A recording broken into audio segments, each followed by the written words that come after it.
today's ceremony, you will assent to the statutory instruments, amending the Bill, National Assembly Bill number 2 of 2023. This bill amends the Statutory Instruments Act to require cabinet secretaries responsible for regulation-making authorities that fail to submit statutory instruments to Parliament as required by law to publish a notice in the Gazette declaring the statutory instrument nullity.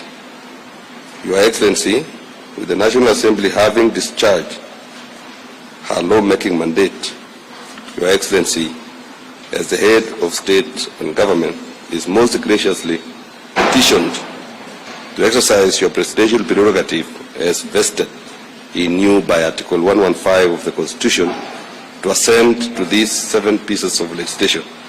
Your Excellency, sir, I now invite the Club of National Assembly to convey the vellum copies of the bills for Your Excellency's presidential assent.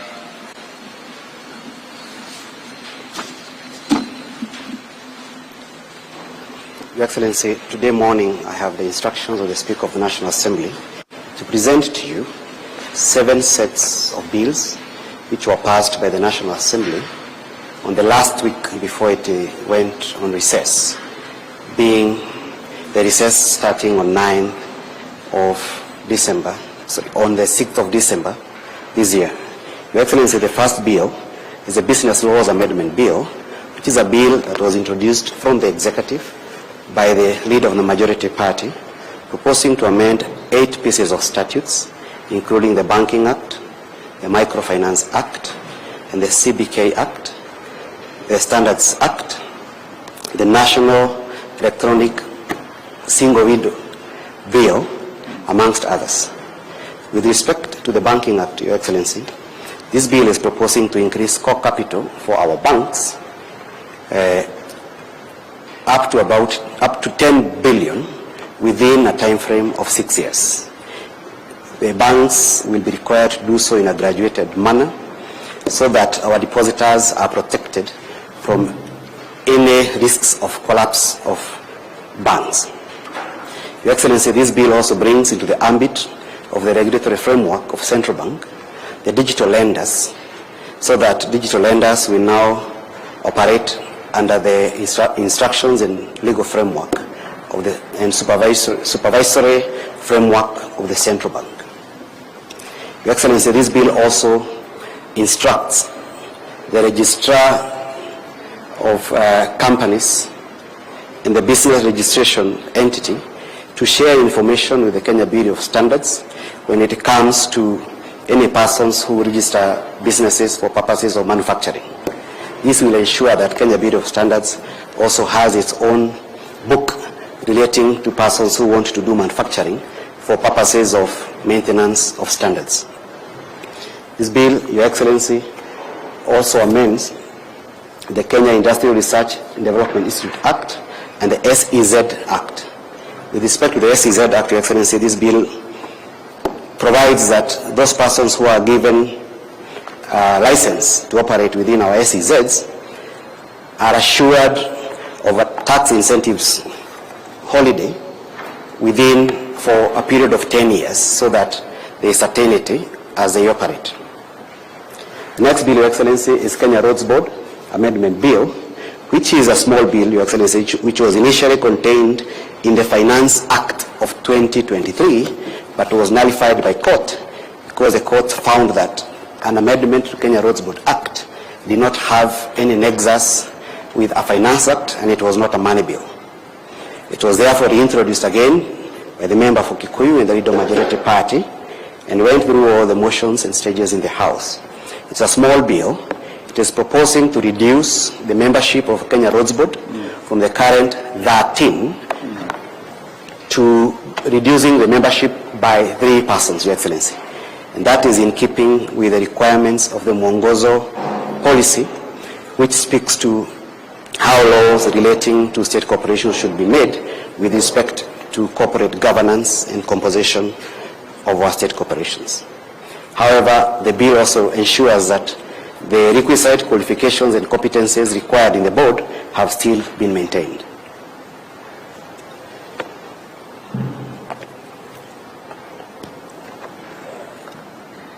Your Excellency, the next bill is the Tax Procedures Amendment Bill, which is a small bill, part of which was picked from the Lost Finance Act to make it easy for Kenyans to file tax. It speaks to the question of ETIMs and is going to save our small-scale traders and farmers from the concerns that they were raising relating to ETIMs, Your Excellency. The bill also extends the tax amnesty that was lost when we lost the Finance Act 2024, so that Kenya Revenue Authority, the Commissioner General and the Kenya Revenue Authority can be able to assess tax performance of companies, and those that have been ailing for a long time, they can be able to forgive them, Your Excellency. This is one of the things that were lost when we lost the Finance Bill of 2024. Your Excellency, the next bill is the Ethics and Anti-Corruption Commission Amendment Act, which is one of the products of the NADCO process. The bill provides that the chairperson of the Ethics and Anti-Corruption Commission must be a person who can hold the office of a judge of a high court in Kenya. That is in keeping with the functions of the Ethics and Anti-Corruption Commission, which requires a person of such standing. However, Your Excellency, conscious of the current composition of the EACC, the bill provides for a transition mechanism to allow the current office holder to stay there until the end of their term, Your Excellency, so as not to bring in unnecessary disruption in the fight against corruption.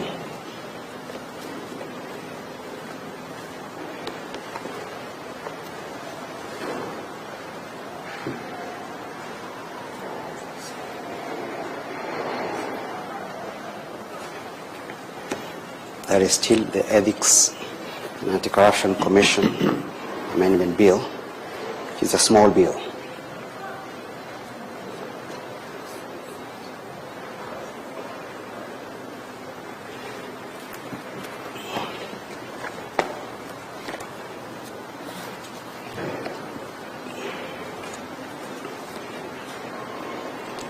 Excellencies, these are the other copies of the Tax Procedures Amendment Bill, which is also a small bill, Your Excellency, which is incorporating part of what was lost in the Finance Bill of 2024.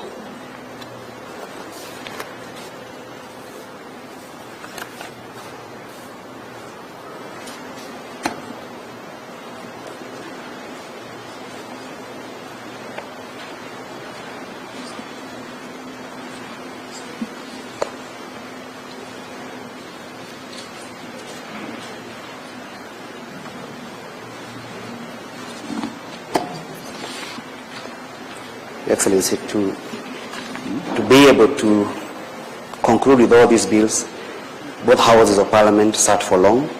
The National Assembly ordinarily holds 4 sittings in a week, but in the last 2 weeks before the recess, the National Assembly sat for 9 sittings each week, some going up to midnight, Your Excellency, so that members can conclude with this business and be able to attend the East Africa Community Games in Mombasa that are still ongoing in Mombasa.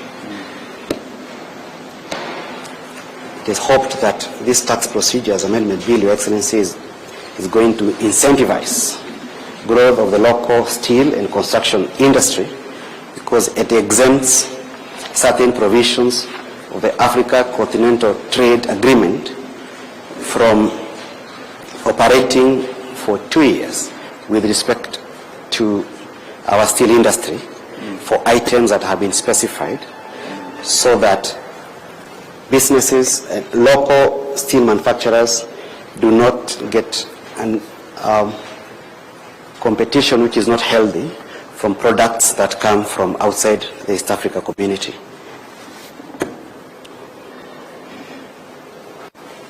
Your Excellency, these are the other copies of the Tax Laws Amendment Bill. The Tax Laws Amendment Bill, Your Excellency, amends 4 pieces of statutes. That is the VAT Act, the Income Tax Act, the Excise Duty Act, the Miscellaneous Fees and Levies Act. With respect to the Income Tax Act, Your Excellency, the bill will ensure that Kenyans will now enjoy the full benefits of the affordable housing levy, since they'll be given a tax holiday for those who are paying that levy, Your Excellency, so that it is not part of the gross of the tax. Okay.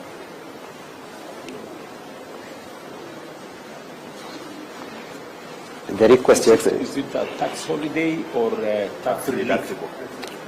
Making it tax deductible. Yeah. Tax deductible, Your Excellency, that's the right word. Does it qualify for relief? Is it a relief? You are not taxed on it.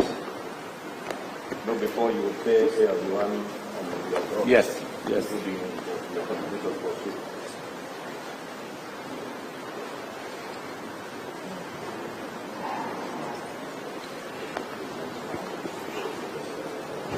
Your Excellency, this one also ensures that Kenyans also gain from some of the items that were lost in the Finance Bill of 2024, including our tea farmers, because it will be recalled that part of the concern has been that the sacks and the cartons that are used to pack our tea still attract heavy duty, and now that has been removed, Your Excellency.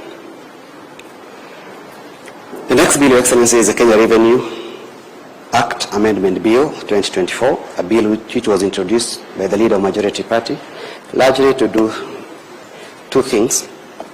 It is to empower the Commissioner General of KRA to appoint Deputy Commissioners with the approval of the board, so as to bring in better corporate governance. This bill, with respect to taxation, also allows the Commissioner General to assess applications made by tax agents who are unable to remit tax to KRA that they are withholding within the prescribed period. And if the Commissioner General finds that they did not fail because of offense on their part, the Commissioner General is now empowered to forgive them. And the bill specifies the instances. The bill finds that it is possible that an agent will not be able to remit tax because of force majeure. They may not be able to remit tax because of failure on the part of the KRA system, or they are not able to remit tax because of other reasons that the Commissioner General may find fit. What will be waived, Your Excellency, is a penalty associated with that late submission of tax. The last bill for the day, Your Excellency, is the Statutory Instruments Amendment Bill 2024. It was introduced in the National Assembly by the member for Inabkoi, who is also the chairman of the Committee on Delegated Legislation. This bill, Your Excellency, is informed by Article 96(4) of the Constitution, which provides that Parliament may delegate any of its legislative powers to any state officer, public officer, or any other person.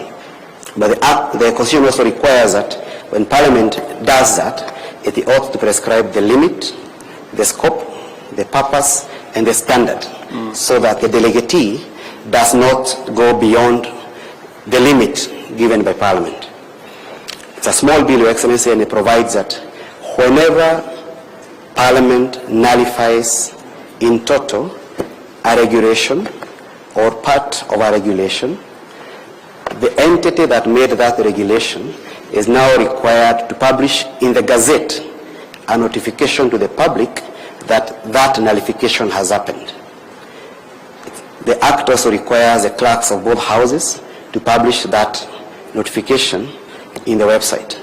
This, Your Excellency, is meant to cushion the possibility of the citizenry being asked to comply with regulations that have been nullified, or our courts making decisions based on the regulations that no longer exist in part or in full.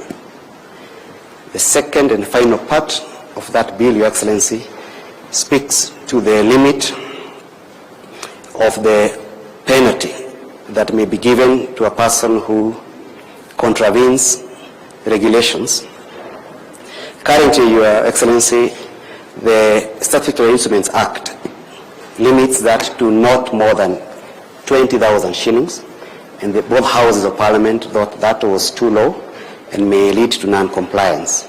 Therefore, this bill, Your Excellency, increases that limit to a maximum of 1 million, so that persons who have power to make regulations may now increase penalties for any offences.